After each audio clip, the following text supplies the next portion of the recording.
말씀을 함께 봅니다. 오늘 말씀은 마가복음 4장 21절에서 24절을 보겠습니다. 마가복음 4장 21절에서 24절. 제가 가진 성경으로 신약 성경 59페이지에 있습니다. 59페이지. 마가복음 4장 21절에서 24절. 59페이지. 자, 찾았으면 아멘 합시다. 자, 4절인데 같이 볼게요. 시작. 또 그들에게 이르시되 사람이 등불을 가져오는 것은 말 아래나 평상 아래 두려함이냐 등경 위에 두려함이 아니냐. 드러내지 하지 않고는 숨긴 것이 없고 나타내려 하지 않고는 감추인 것이 없느니라. 들을 귀 있는 자는 들으라. 또 이르시되 너희가 무엇을 듣는가 스스로 삼가라. 너희의 헤아리는 그 헤아림으로 너희가 헤아림을 받을 것이며 더 받으리니. 할렐루야, 할렐루야. 오늘 여러분이 헤아리는 것보다 더 크게 하나님께서 은혜로 헤아려 주시고 더 큰 은혜로 축복하실 줄 믿으시기 바랍니다. 믿으시기 바랍니다. 기독교 미래학자 레너드 스윗이라는 박사님이 계시는데 이분의 인터뷰를 본 적이 있어요.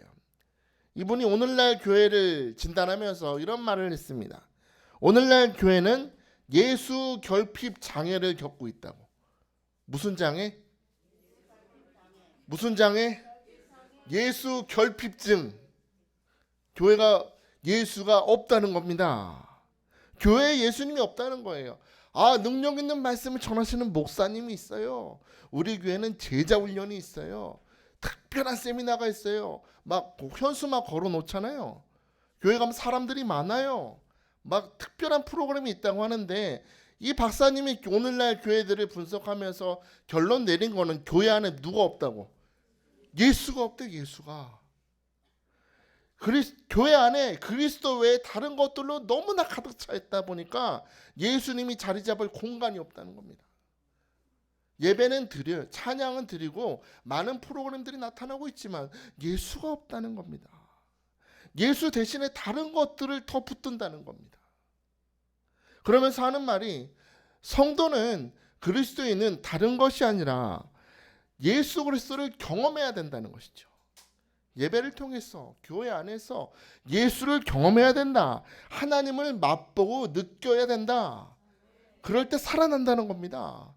예수를 맛볼지어다.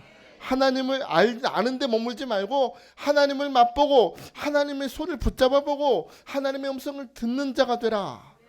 우리에게 이렇게 안타깝게 외치고 있다는 겁니다. 오늘 여러분, 저는 이 시간에 말씀이라는 이 지식을 전하려고 여기 선 것이 아니라 여러분 각 사람이 예수를 만나시기를 축복합니다. 예수 그리스도를 만날지어다. 예수님의 얼굴을 바라볼지어다. 예수님의 손을 붙잡고 그분의 온기를 느껴야 돼. 그분의 음성, 그 음성 속에 담겨있는 감정을 느끼셔야 돼요. 내가 너를 정말로 사랑한다. 너 오늘 이 저녁에 예배 나온 너 보니까 내가 너무나 행복하다. 가슴이 떨린다고. 오늘 예수님을 만나시길 축복합니다. 오늘날 많은 성도들의 예배를 참석하고 설교를 듣고 있으나 마음이 갈급해요. 목마른 사슴이 샘물을 찾는 것처럼 갈급한 심령으로 살아간다는 겁니다. 왜 그럴까요? 중요하지 않은 것들이 너무나 마음에 가득 차 있기 때문입니다. 중요해 보이는 것들로 마음을 채우다 보니까 정작 중요한 것이 자리 잡을 틈이 없다는 겁니다.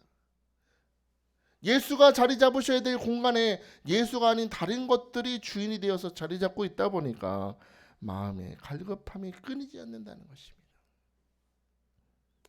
오늘 보면 앞절을 보면 예수님께서 바닷가 배 위에서 수많은 사람들에게 말씀을 가르치셨어요. 비유로 말씀하십니다. 씨 뿌리는 비유를 말씀하시면서 길가에 떨어진 씨앗, 또 돌밭에 떨어진 씨앗, 가시떨기에 떨어진 씨앗. 그러나 가장 좋은 건 어디에?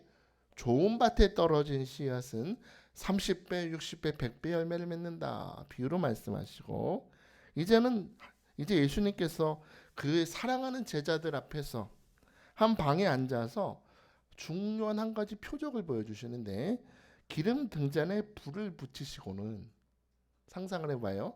우리 같이 앉아 있어요. 동그랗게. 우리 예수님이 기름 등잔에 불을 탁 붙이시고는 물으시는 거예요. 얘들아, 이 어두운 방에 등잔이 놓이기 가장 좋은 장소는 어디라고 생각하니?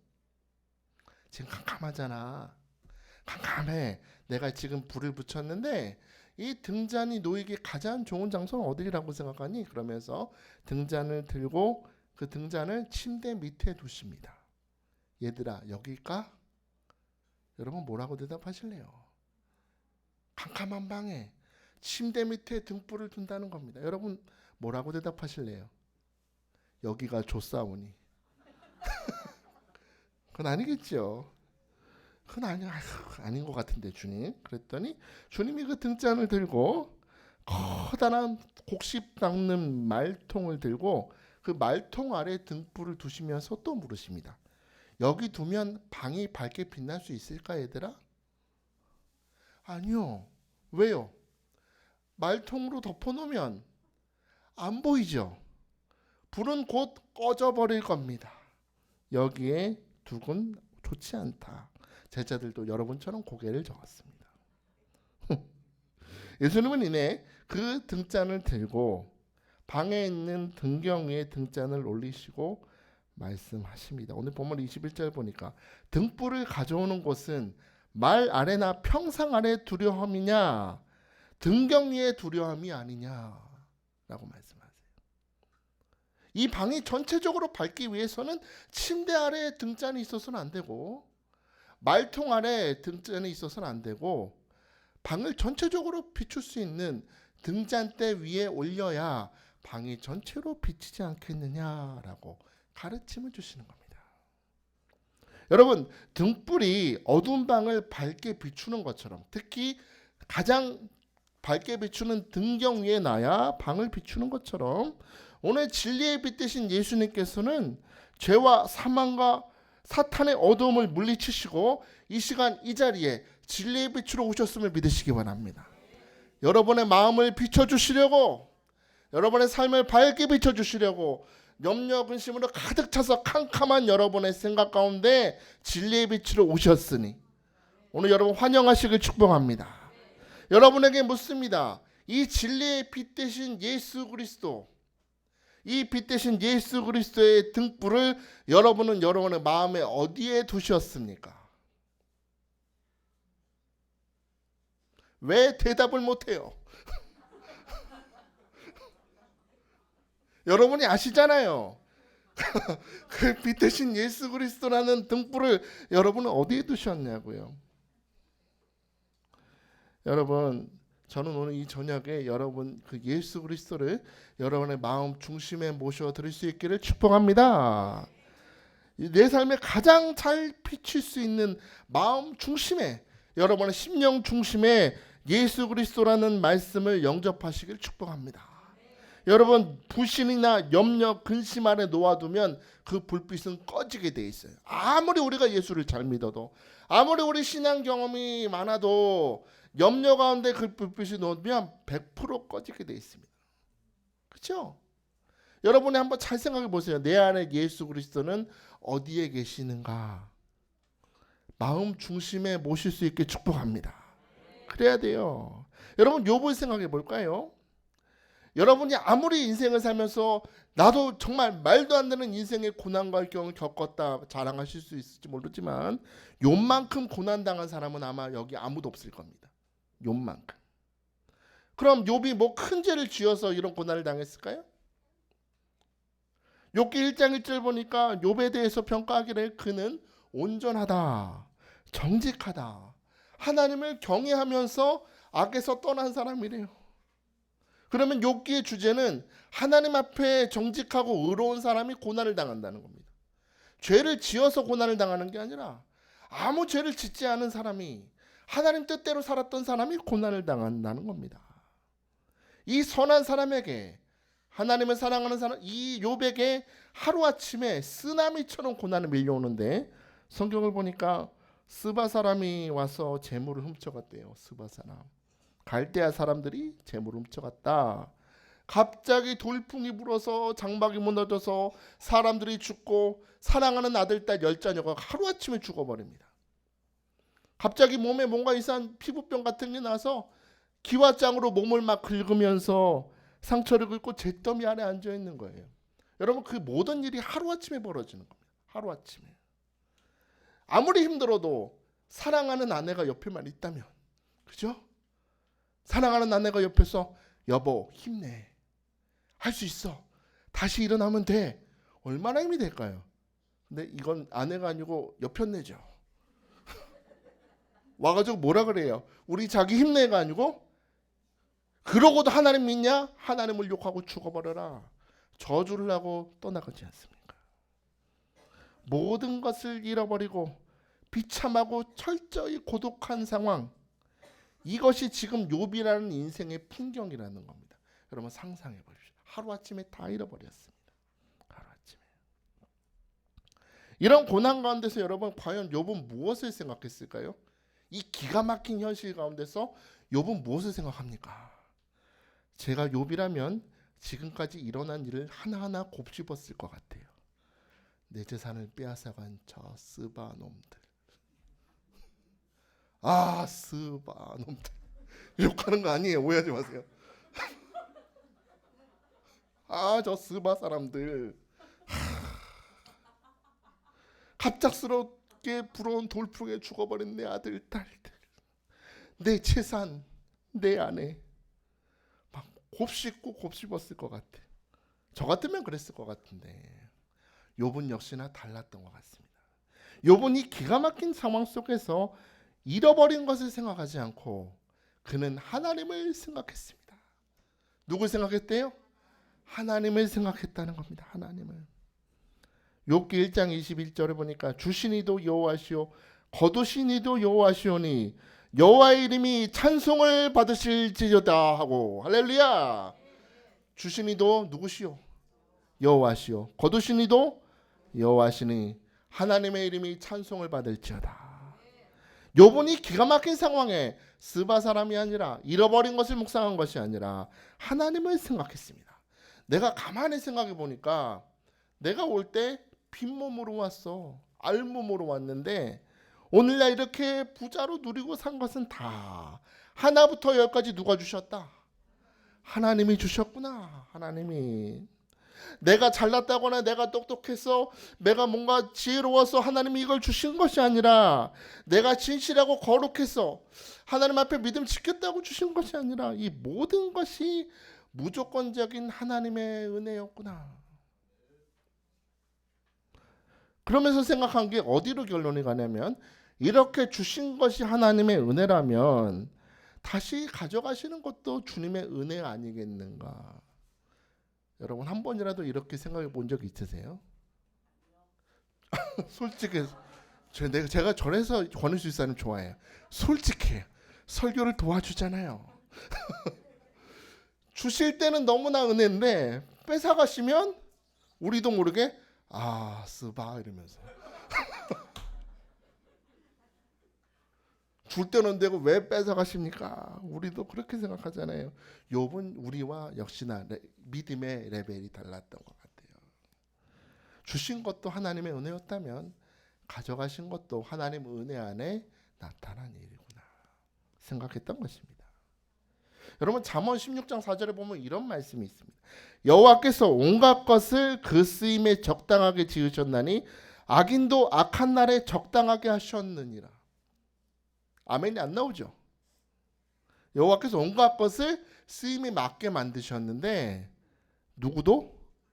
악인도 어떤 날에? 악한 날에 쓸모있게 보내셨느니라. 할렐루야. 그거 봐요. 아멘이 안 나오잖아요. 여러분 잘 보세요. 잠언입니다. 여기 우리에게 인생에 주는 지혜인데 여호와께서 온갖 것을 창조형으로 창조하고 지으셨는데 적당하게 만드셨는데 그 중에 우리에게 악인도 적당하게 주신다는 거예요. 우리 삶도 한번 보세요. 좋은 일도 있고 나쁜 일도 있어. 웃을 때도 있지만 슬플 때도 있어요. 막 일어서서 걸을 때도 있지만 넘어질 때도 있어요. 그런데 여러분 이 모든 것도 적당하게 우리에게 주시는 은혜임을 믿으시기 바랍니다. 일어서는 것도 은혜고 넘어지는 것도 은혜고 건강하는 것도 은혜고 병든 것도 은혜다. 형통의 복을 받을 때가 있다면 불통의 역사를 경험할 때도 이것 또한 하나님의 은혜 안에서 벌어지는 일임을 기억해라. 여러분, 우리 좋은 일만 있다고 성공하나요? 그 돈 많고 모든 부족함이 없던 재벌들도 자살하던데요. 성공한다고 마냥 형통이 아니에요. 우리 주변에 보면 오히려 실패와 역경을 겪으면서 배신과 상처를 경험하면서 더 믿음이 장성하는 사람들을 너무나 많이 봅니다. 우리 간증집회 같은 거 들어보면 그렇잖아요. 내가 어릴 땐 이렇게 부잣집에서 태어났는데 갑자기 어머니가 돌아가시고 아버지가 돌아가시면서 내가 구두 닦기를 하고 막 실패 얘기를 하다가 하나님이 나를 이렇게 나를 변화시키시고 복을 주셨다. 그렇죠. 우리가 성공의 이야기를 통해서 은혜 받기보다는 오히려 실패 속에서 하나님을 만나 믿음이 장성하고 사람이 변화되는 모습을 통해서 우린 더 많이 감명을 받습니다. 평소에는 사람이 그렇게 교만했는데 질병에 걸리고 보니까 고난을 겪으면서 보니까 사람이 세상 겸손해져. 그렇게 교만했던 사람이 갑자기 겸손해지는 거예요. 믿음의 사람이 돼요. 그러면서 우린 깨닫죠. 아, 이 모든 것이 하나님의 은혜였구나. 나를 빚으시는 주님의 손길이었구나. 하나님은 모든 상황을 통해서 합력하여 선을 이루시고 은혜를 계속해서 베푸신다. 자, 여러분에게 묻습니다. 건강이 축복입니까? 왜 아멘이 안 나와요? 건강할지어다. 건강이 축복입니까? 그러면 질병은 저주입니까? 축복이죠. 질병도 축복이다. 은혜다. 나를 다듬으시는 큰 은혜일 수도 있다. 자, 이런 의미에서 저는 여러분에게 오늘 묻고 싶습니다. 여러분은 마음에 오늘 가득 차 있는 것이 무엇입니까? 내가 오늘 내뱉는 말을 잘 보면 내 안에 충만한 것이 보입니다. 오늘 여러분의 입속에서 자꾸 고백했던 말이 뭐였어요? 하나님 감사합니다. 실패했네요. 하나님 감사합니다. 그렇게 고백하셨어요? 여러분, 저는 이 시간에 여러분에게 축복합니다. 과거의 실패나 잃어버린 것을 묵상하지 말고 오늘 여러분의 마음의 방에 하나님의 말씀을 다 자리 잡게 하시길 축복합니다. 말씀의 등불이 내 마음을 사로잡도록 주장하시도록 여러분의 마음의 등경에 말씀의 불을 다 붙일 수 있게 축복합니다. 여러분, 오늘 불평하지 말고 말씀 안에서 유연성을 가지고 받아들이라는 거죠. 이전에 내가 이게 성공이다, 이게 축복이다 생각했던 거 좀 내려놓고 오늘 말씀의 등불 다 켜고 하나님, 내가 실패해도 은혜고 병들어도 은혜고 이 모든 것이 하나님 안에서 은혜로 이루어진 줄 믿습니다. 여러분이 고백하면 길이 열리는 겁니다. 욥이 잃어버린 걸 묵상하지 않고 하나님을 계속 묵상하다 보니까 욥은요, 이 모든 것이 나를 향하신 하나님의 연단임을 깨닫죠. 나의 길 오직 그가 아시나니 나를 단련하신 후에 내가 정금같이 나옵니다. 다 잃어버리고 실패한 줄 알았더니 이것 또한 하나님 은혜 안에서 나를 정금같이 다듬으시는 하나님의 연단임을 깨닫고, 또 욥기 42장에서 고백하잖아요. 이전은 내가 귀로만 들었었는데 이제는 내가 주님을 눈으로 뵙습니다. 할렐루야. 거리가 가까워졌죠. 멀리서 하나님 음성만 듣던, 귀로만 듣던 믿음이 이제 대면하여 주님의 눈을 바라보는 믿음이 되는 것입니다. 가까워진 것입니다. 저는 이 시간 이 말씀을 통해서 여러분 이전에 하나님과 대면하던 믿음이 가까워지시고 축복합니다. 고난 중에 있어도 실패 가운데 있어도 낙심하지 말고 하나님을 생각하세요. 어제까지 나와 함께 하신 하나님, 내일 미래에도 축복을 준비하셨다. 여호와 이레 하나님, 결국에 나에게 복을 주시고 나를 구원하시고 회복시켜 주실 줄 믿습니다. 오늘 그렇게 기도할 수 있게 축복합니다. 자, 그럼 이 빛 대신 예수 그리스도의 말씀이 내 마음의 중심에 놓여질 때 그 말씀이 우리 삶에 행하시는 일은 무엇일까요? 우리 좋은 선생님 되신 예수님께서는 제자들에게 그 등경의 불을 탁 놓으시면서 친근한 음성으로 가르치십니다. 오늘 본문 22절 볼까요? 22절 시작.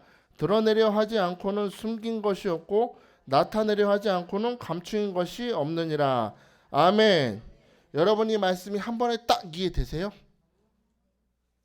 이게 뭔 소리예요? 드러내려 하지 않고는 숨긴 것이 없고 나타내려 하지 않고는 감추인 것이 없느니라. 설명 좀 해주세요 저한테. 이게 뭔 소리예요 도대체? 한 번에 이해하기 어렵죠? 이게 무슨 소리인가 하는데 여러분 이걸 좀 이해하기 편하게 풀어드리면 이런 뜻입니다. 얘들아 잘 들어라. 숨겨진 것은 반드시 드러나고 감춰졌던 것은 반드시 빛으로 드러난다. 이해되세요? 그래도 이해 안 돼요? 숨겨진 것은 어떻게 된대요? 드러난대요. 내 마음에 말씀의 빛을 딱 두면 숨겨진 것이 드러나고 감춰졌던 것은 빛 가운데서 드러난다는 뜻입니다. 여러분 우리가 말씀이라는 등불을 우리 마음에 딱 세워두면 그 말씀이 우리 안에서 행하시는 역사가 두 가지인데 잘 들으세요. 첫째, 숨겨진 것이 드러난다는 겁니다. 숨겨진 것이 어떻게 된다? 드러난다. 숨겨진 것이 드러난다는 뜻에서 우리는 악한 것을 드러내시는 주님의 역사를 봅니다.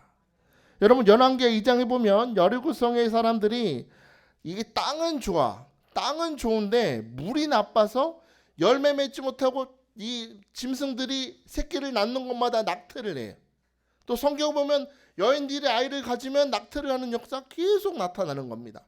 그래서 엘리사한테 가서 이런 일이 벌어지고 있습니다. 심어도 열매 맺지 못하고 동물들이 새끼를 낳아도 죽어버리고 이런 일이 자꾸 나타나니까 우리 좀 도와달라고 무릎 꿇고 기도했을 때 엘리사는 그 간구를 듣고 그릇에 소금을 담아서 물 근원에 가서 뭘 뿌려요?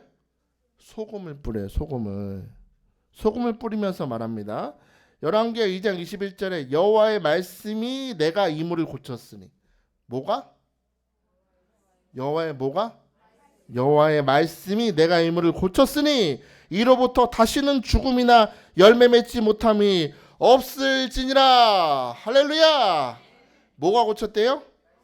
여호와의 말씀이 선포된다는 거예요. 이 소금이 고친 게 아니고 소금을 뿌린 행동을 통해서 여호와의 말씀이 선포될 때에 그 물 근원 속에 그 땅속 깊숙이 방사능이 있다는 걸 발견하는 거예요. 성경에 안 나와 있는데 그 땅속 깊숙한 곳에 뭐가 있다? 방사능이 있대. 방사능이. 그러니 땅에 심어도 열매가 못 자라고 그 물을 먹은 여자들은 낙태라는 거예요. 그래서 엘리사가 물을 뿌리면서 여호와의 말씀이 이 물을 고쳤으니 하는 순간 그 모든 악한 것들이 제거되었다. 할렐루야. 여러분 이처럼 여러분 마음 가운데 말씀의 빛이 탁 비춰질 때 이 여호와의 말씀은 우리 안에 감춰진 죄들, 사탄의 진, 질병의 근원과 상처와 낙심들을 드러내실 것입니다. 드러내실 거예요. 저는 부정한 종의 입술로 오늘 여러분에게 말씀을 선포하지만 저는 믿습니다. 여호와의 말씀이 여러분의 삶을 고치십니다. 고치십니다. 다시는 죽음이나 열매 맺지 못함이 없을 것입니다.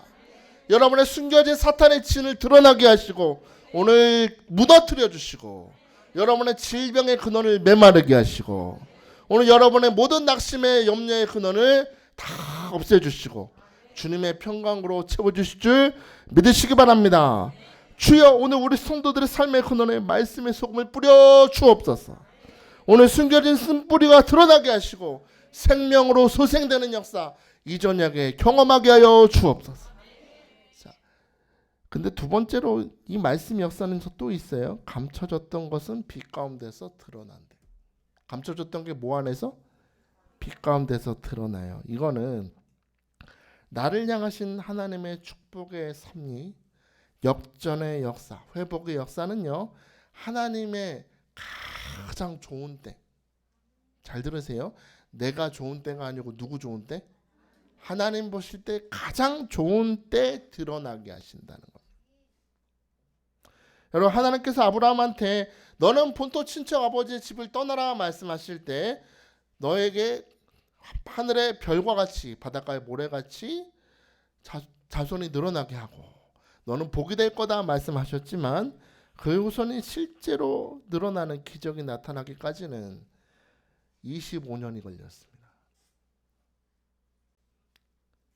아브라함은 답답해서 막 하가를 통해서 이스마엘을 낳기도 하고 자기 방법을 추구하기도 했지만 하나님은 하나님 보실 때 가장 좋은 응답을 주신다는 거예요. 나는 이해가 되지 않지만 하나님 때에 가장 좋은 것을 주셨다. 요셉도 꿈을 꿨지만 그 꿈이 이루어지기까지는 감옥에 갇혀서 잊혀지고 보디발의 아내에게 누명을 써서 감옥에도 갇히고 노예로 일하는 이 모든 시간을 겨기까지 그 성취는 감춰졌습니다. 예수님께서 십자가에서 못 박아 죽으셨을 때 모든 것이 끝난 줄 알고 베드로는 고기나 끌어 바다로 돌아갔지만 베드로가 경험했던 것은 부활하신 예수님이 베드로를 위해서 조반을 준비하시고 기다리시는 것을 베드로는 보게 된 것입니다. 그렇습니다. 이 모든 것은 하나님의 섭리 안에서 감춰졌지만 하나님의 때에 큰 기쁨으로 응답된다. 사랑하는 여러분, 오늘 믿으십시오. 내가 오늘 기도한다고 당장 응답이 오지 않을 수 있어요. 당장 뭔가 바뀌지 않고 답답하지만 여러분 믿으십시오. 감춰진 것은 빛 가운데서 드러납니다. 하나님께서 오늘 역사하고 계십니다. 여러분의 생각지도 못하는 순간에 여러분에게 큰 축복을 주시려고 오늘도 하나님께서 열심으로 일하고 계심을 믿음으로 오늘 기도하시길 축복합니다.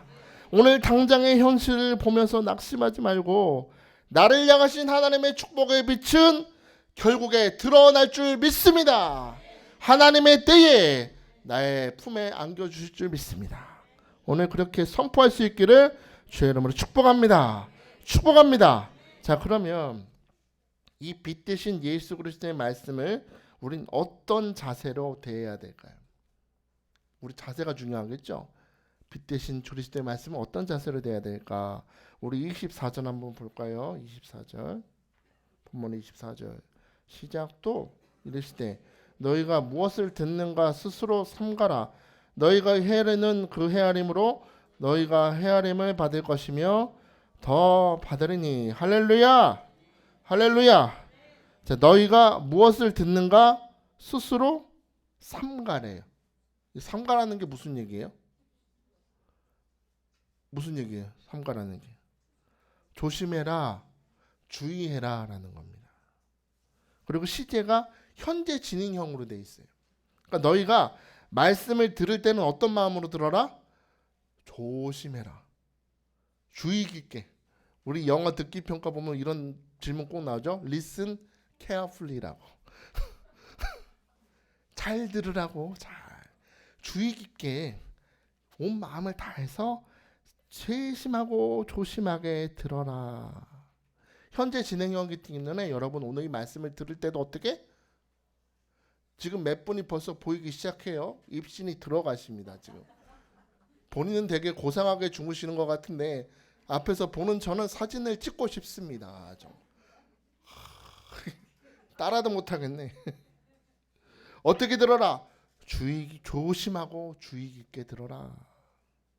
여러분 하나님의 말씀 오늘 이 설교를 들을 때 단순히 내가 아는 말씀이라고 그냥 건성으로 듣지 마시고 오늘 이 말씀의 내용을 이 말씀 속에 담겨있는 주님의 진리를 잘 분별하고 오늘 나에게 이 말씀을 통해서 무엇을 말씀하고 싶으신가 라는 그 마음으로 힘쓰는 마음으로 들어라. 말씀을 듣는 자세의 제일 좋은 그 모범이 어디 나와요? 사도행전 17장 11절에 베레아에 있는 사람들은 데살로니카에 있는 사람들보다 더 너그러워서 간절한 마음으로 뭘 받고? 말씀을 받고 이것이 그러한가 하여 날마다 성경을 상고했다. 간절한 마음으로 말씀을 받고 정말로 그런가 계속해서 생각했다. 그들은 말씀을 건성으로 듣는 것이 아니라 이게 과연 무슨 뜻일까? 계속해서 이 숨겨진 은혜를 발견하려고 숨겨진 은혜, 나를 향하신 숨겨진 진리를 발견하려고 애썼다는 겁니다. 여러분은 성경을 읽으실 때 어떤 마음으로 읽으세요? 이 말씀을? 우리 창세기 읽을 땐 재밌잖아요. 그죠? 막 출애굽기까지도 재밌어. 홍해가 막 갈라지니까. 근데 우리도 어떤 산을 만나죠? 레위기의 산을 만납니다. 다 여기서 주저앉고 쓰러져. 홍색, 청색, 자색 실은 뭐 이렇게 자꾸 나오냐. 다 쓰러져. 민수기 가서 뭔 이렇게 사람 이름이 많이 나오냐. 다 거기서 쓰러지지 않습니까? 재밌는 얘기는 자세히 읽다가 좀 재미없으면 덮어버리는. 우리 어찌 보면 성경책이 소설책 읽듯이 그냥 생각날 때 한두 장 읽는 책인 것 같아요. 여러분 그렇게 읽지 마시길 부탁드립니다. 단 한 절을 읽어도 성령님 오늘 나와 함께하여 주옵소서. 이 말씀이 깨달아지게 하여 주옵소서. 이 말씀 속에 담겨있는 깊은 은혜가 발견되게 하여 주옵소서. 오늘 그렇게 간구할 수 있기를 축복합니다. 옛날 한국에 복음이 처음 전파되던 시절에 우리 선교사님을 통해서 예수를 받아들였잖아요. 그죠? 예수님 받아들였잖아요. 그렇게 선교사님을 통해서 개척된 어느 시골 교회가 있었대요. 시골 교회. 그 시골 교회 장로님이 하루는 성도들을 다 모아놓고 내가 오늘은 성경을 좀 가르치려니까 앉아보셔. 다 앉았다는 거예요. 그러면서 아주 심각한 표정으로 장로님이 묻습니다. 자네들 빌라도의 성이 뭔 줄 알아? 빌라도? 가만히 있어봐. 생각 좀 해보게. 빌라도의 성? 잘 모르겠는데. 그랬더니 장로님이 대답했대요. 빌라도의 성은 잘 들어. 빌라도는 성이 옷이요. 옷이. 성경에 보니까 본디오 빌라도라 그랬어. 본디 옷이라는 겨. 그러니까 성이 그냥 빌라도가 아니고 오 빌라도요. 그랬더니 아이고 우리 장로님 똑똑하구만. 웃겨요? 성이 본디오 옷이에요? 아니죠. 성경을 읽을 때 이렇게 읽으면 돼요, 안 돼요? 안 되죠. 우리가 성경을 읽을 때요 너무 자기가 자기 위주로 제대로 깊은 뜻을 알려고 하지 않고 읽다 보면은 하나님을 오해하고 시험에 빠지고 잘못된 신학이 자리 잡을 수 있어요. 우리 유명한 이단 있죠? 유명한 이단 있잖아요. 새로운 하늘과 땅. 제가요 일부러 한번 들어봤어요. 강의를 다 들어봤어요. 궁금해서 뭔 소리 하나. 기가 막혀. 어쩜 이렇게 짝이 딱딱 맞아. 근데 그렇게 끼워 맞추면 다 맞는데 성경을 전체로 훑어보면 틀려요. 쭉 읽어보면 틀려요. 여러분 부탁드립니다. 말씀을 읽을 때는 이렇게 건성으로 읽지 말고 마음으로 읽을 수 있게 축복합니다. 마음으로. 왜냐하면 하나님의 말씀은 태초부터 계셨고 그 말씀은 육신이 되셔서 오늘 우리와 함께 임마누엘로 계시기 때문입니다. 오늘 여러분이 말씀 속에는 성경 이야기가 아니라 그리스도 예수가 계십니다. 이 말씀 속에는 그분의 손길이 있습니다. 그분의 발걸음이 있습니다. 그분의 삶이 있습니다.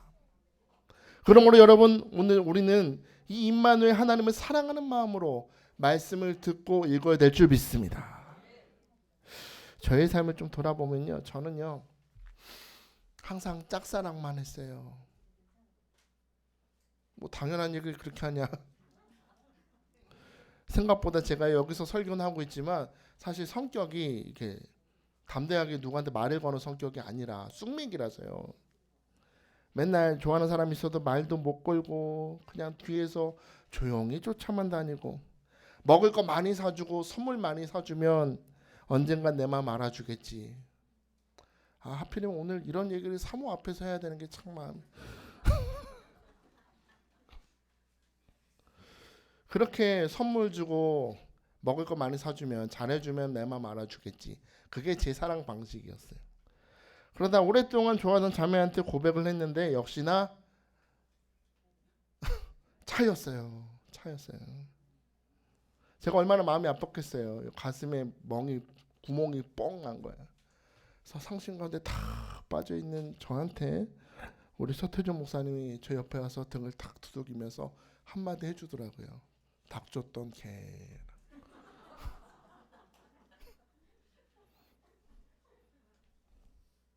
그래서 제가 화가 나서 확신을 갖고 말했습니다.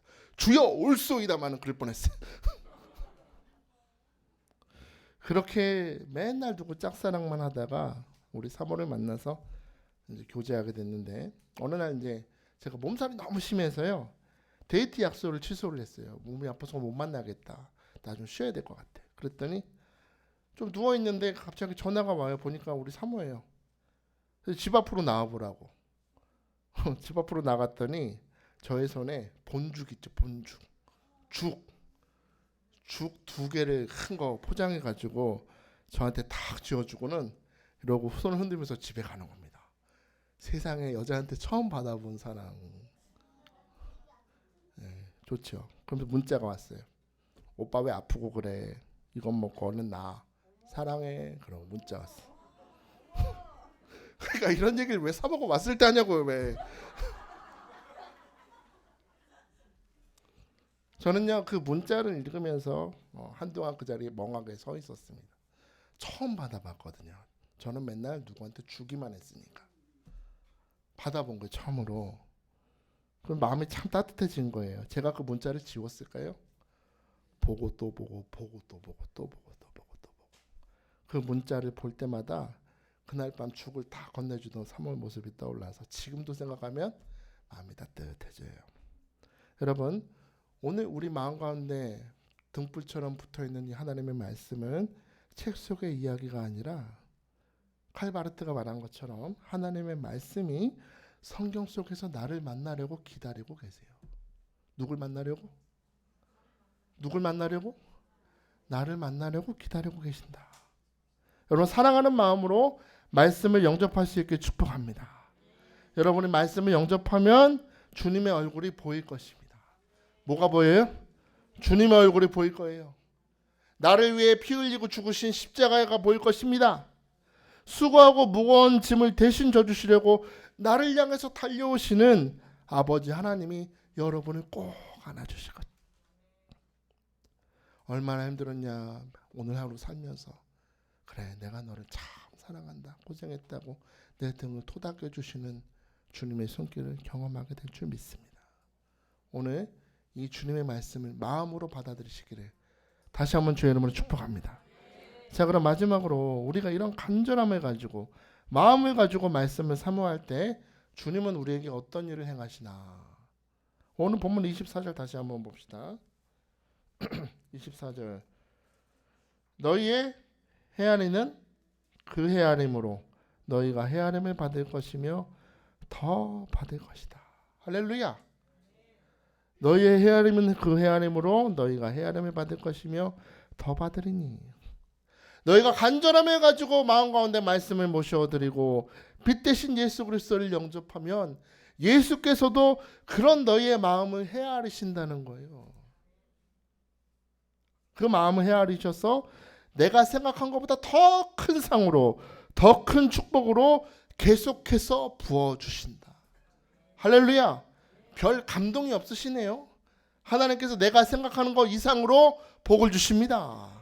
채워주십니다. 내가 헤아리는 것보다 더 큰 축복을 헤아리셔서 우리에게 부어주신다. 여러분 믿으시기 바랍니다. 다른 거 필요 없어요. 내 마음의 말씀에 다 마음으로 받아들이면 예수님이 그 역사를 행하신다는 것입니다. 오늘 다시 한번 부탁드립니다. 여러분 마음 가운데 자리 잡으면 안 될 것들, 불안이 없는 것들 다 오늘 다 버려버리고, 오늘 침대 밑이나 오늘 여러분 그 어떤 커다란 그릇 밑에 그 말씀을 두지 말고 오늘 여러분 마음의 중심에 예수 그리스도의 말씀을 받아들이시길 축복합니다. 그럴 때 주님께서 여러분 2024년 한 해 멈추지 않고 계속해서 나를 복되게 하시고 나를 배려하시고 나의 모든 마음과 생각을 헤아려 주시고 그 내가 모든 생각한 것보다 넘치도록 채워주실 줄 믿으시기 바랍니다. 믿으시기 바랍니다. 자, 이 시간에 우리 함께 찬양했으면 좋겠습니다. 우리 예수님이 말씀하신 우리 찬양할 텐데요. 우리 내게 말씀하여 주옵소서. 오늘 역사가 나타날 줄 믿습니다. 예수님이 말씀하시니 예수님이 말씀하시니 변하여 포도주 됐네. 예수님이 말씀하시니 물이 변하여 포도주 됐네. 예수님 나에게도 말씀하셔서 새롭게 변화시켜 주소. 예수님이 말씀하시니 바디메오가 눈을 떴다네. 예수님이 말씀하시니 바디메오가 눈을 떴다네. 예수님 나에게도 말씀하셔서 새롭게 변화시켜 주소. 예수님이 말씀하시니 죽은 나사로가 살아났다네. 예수님이 말씀하시니 죽은 나사로가 살아났다네. 예수님 아멘. 예수님 나에게도 말씀하셔 새롭게 변화시켜 주소. 예수님이 말씀하시니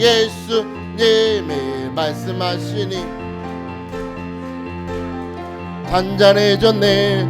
예수님이 말씀하시니 거친 파도가 잔잔해졌네. 예수님 나에게도 말씀하셔서 새롭게 변화시켜 주소. 예수님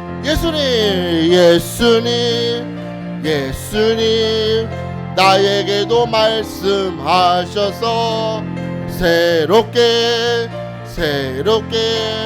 변화시켜 주소서.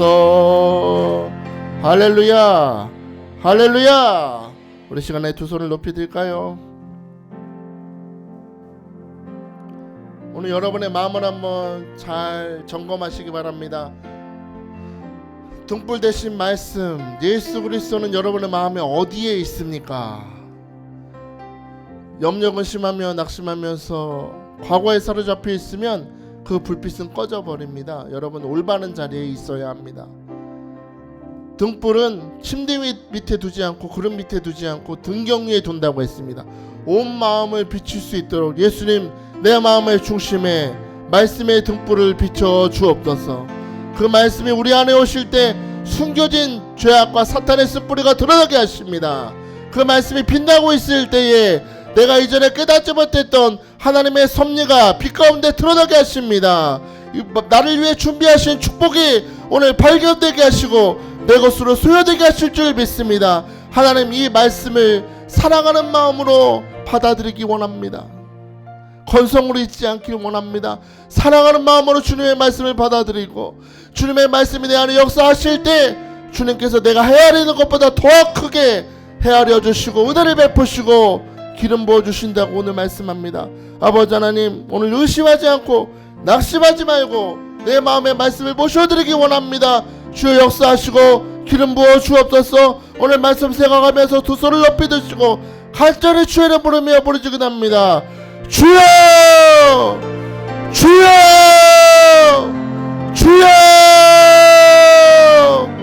할렐루야. 감사합니다. 아버지 하나님 감사합니다. 아버지 하나님 감사합니다. 역사해 주시면 감사합니다.